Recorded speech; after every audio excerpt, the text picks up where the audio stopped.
Pada suatu hari, seorang pasien berkonsultasi dengan dokter secara online perihal keluhan yang dialaminya. Selamat pagi, dok. Halo, selamat pagi dengan Ibu Safa ya. Iya, dok. Ada yang bisa dibantu Ibu?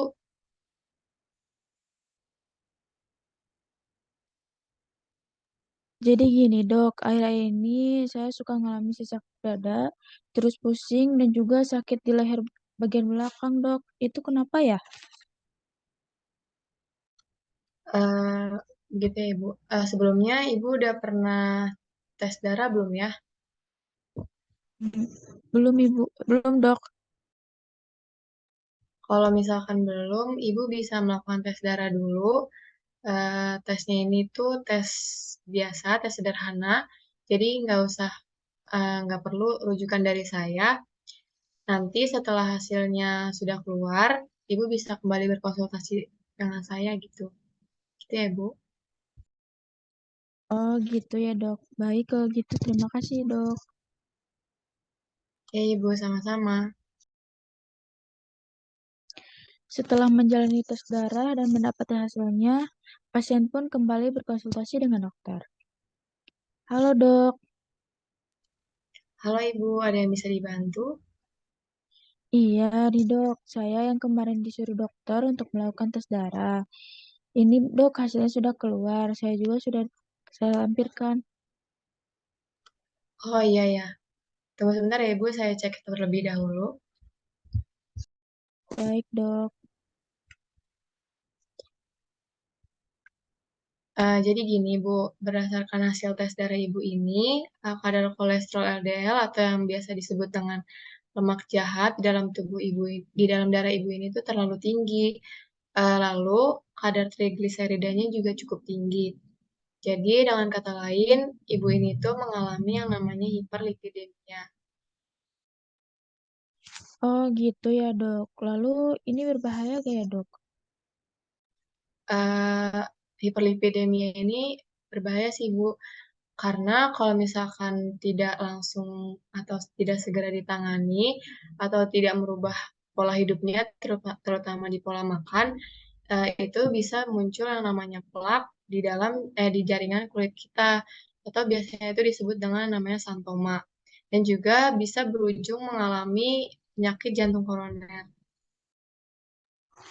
Wah, bisa jadi sakit jantung gitu ya dok. Kok bisa gitu ya dok?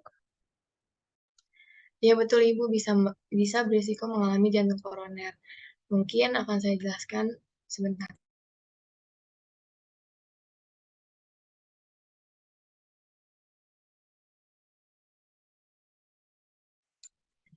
Jadi gini Bu, mungkin saya bakal jelasin dulu apa itu jantung koroner.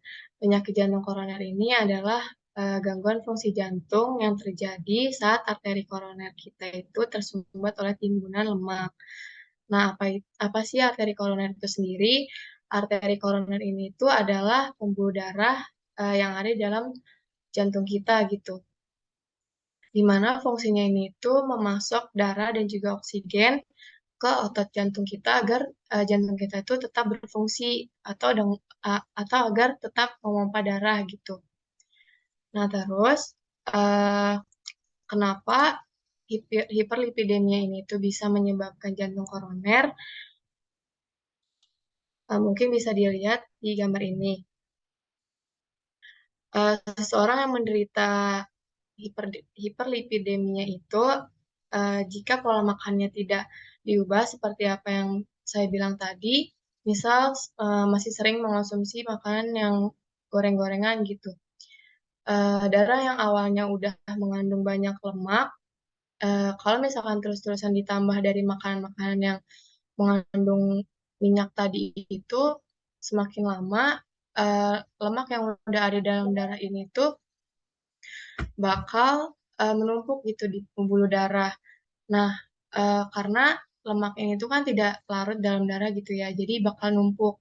Nah, jadi tumpukan lemaknya ini tuh dapat menyebabkan jantung kita itu tidak berfungsi secara maksimal karena kurangnya pasokan darah dan juga oksigen yang terhalang oleh tumpukan lemak tadi.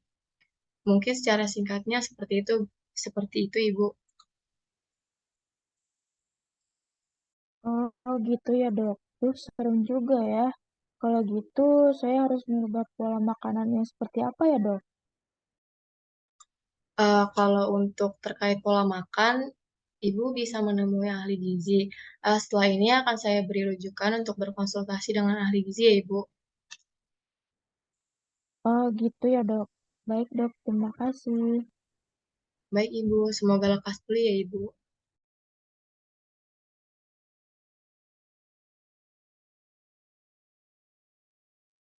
Setelah berkonsultasi dengan dokter, pasien pun segera berkonsultasi dengan ahli gizi sesuai rujukan yang sudah diberikan oleh dokter. Halo Bu,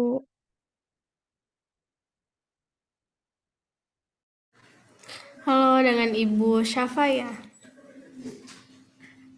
benar Ibu, saya kemarin disuruh oleh dokter untuk berkonsultasi dengan Ibu tentang pola makan yang baik dan benar. Karena kemarin dokter bilang katanya saya menderita hiperdelemia Bu. Oh, betul Ibu. Memang sebelumnya saya sudah dikontak oleh teman saya untuk menjelaskan mengenai kondisi Ibu. Nah, mungkin saya akan jelaskan sedikit ya Bu tentang pola makannya. Nah, jadi untuk eh, penyakit jantung koroner ini sebetulnya dietnya itu diet rendah lemak pastinya karena dia kan takutnya menumpuk lemaknya di pembuluh darah tadi yang menyebabkan plak nantinya bisa menyumbat aliran darah. Nah, di sini ada contoh menu diet untuk PJK. Sebelumnya ini ada makanan yang dianjurkan untuk dikonsumsi pada penderita PJK. Yang pertama ada biji-bijian, kacang-kacangan, apel, anggur, beri, lemak sehat, dan protein tanpa lemak seperti ikan salmon karena kaya akan lemak omega 3. Nah, di sini ada contoh menu diet untuk PJK.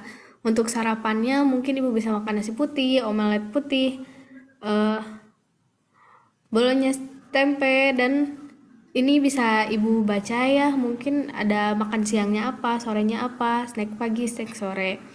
Nah, di sini ada juga bahan makanan yang dianjurkan lagi, ada minyak zaitun, ada kacang-kacangan, buah-buahan, sayur-sayuran, ikan, daging ayam, nasi, kentang, gandum, dan lain-lain. Nah, untuk yang dibatasi ini makanan manis itu harus dibatasi dan makanan berlemak. Jadi jangan makan gorengan-gorengan kayak gitu ya, Bu. Nah, untuk hiperlipidemia di sini juga ada contoh menu dietnya. Ada menu untuk satu hari, ada URT-nya harus berapa banyak ibu makannya, itu beratnya harus berapa, di sini sudah ada.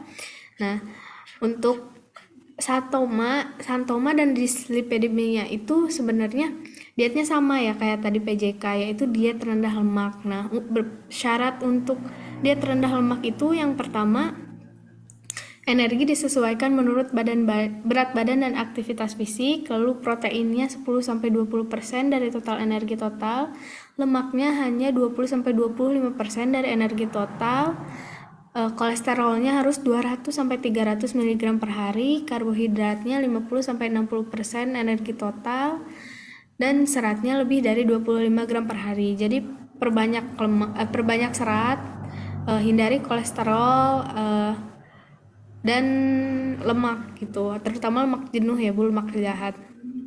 Nah, di sini ada bahan makanan yang dianjurkan dan juga dibatasi, ada untuk karbohidratnya apa, proteinnya apa, lemaknya apa. Untuk lemak yang dibatasi seperti makan daging sapi itu harus dibatasi, atau susu yang full cream itu harus sangat-sangat dibatasi, mentega, minyak, gorengan, dan lain-lain. Nah, di sini juga ada contoh menu untuk satu hari. Untuk pagi seperti tadi ya, ada nasi, pepes ikan. Nah, mungkin ini bisa disesuaikan lagi dengan sumber-sumber makanan yang tadi saya sebutkan, yang dianjurkan dan juga yang dibatasi. Nah, mungkin ini nanti foto-foto makanan menu dan menu-menunya mungkin nanti saya akan share ke Ibu. Jadi Ibu bisa baca di rumah, bisa diulik-ulik menu makannya untuk sehari-harinya apa gitu, Bu. Apakah ada yang ingin ditanyakan Ibu atau sudah mengerti? Sudah Ibu, sudah mengerti. Terima kasih ya Bu. Baik Ibu, sama-sama. Semoga lekas pulih ya Bu. Ya Ibu, amin.